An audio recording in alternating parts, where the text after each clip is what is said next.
All right, it's runmichigan.com with Mason Ferlic from University of Michigan, who just finished second place runner-up here in the men's 5,000 at the Big Ten Championships. And a little steeplechase victory as well thrown in there. How the legs feel today? You know, pretty good. It was a grind in that steeple yesterday. It was a little humid and warm, but I recovered well and came out here today, looking for the victory. I was gonna run in front and give it my all and try to go for a win today. So how was that early on there? Pretty runner there. It was pretty bold. So Yeah. was that hard to react to that? I mean, props to Matt McClintock. That was a very gutsy race. We went out really slow through the first mile, which is kind of be expected.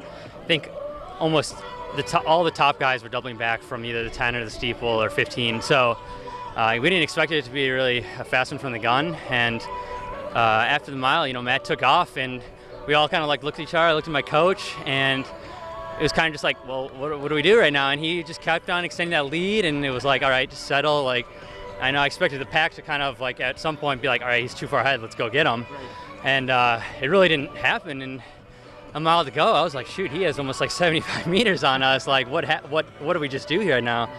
And so, over the next 1,200, I was like, I got to go get him. No one else is coming with. And so I started to extend and really, see where my legs were at. And I was trying to run him down, but just gave him too much room. I mean, props to him. He timed it perfectly, he made a move, and we just didn't go with him. And try to close, but he had already had such a lead that I wasn't really making a dent. How hard is that when, middle of the race, someone makes a huge move like that? You got to make a decision, either running your race or his race. How hard is that to do when you're in the heat of the battle? It's probably the first time it's been kind of that big of a distinction in terms of that decision.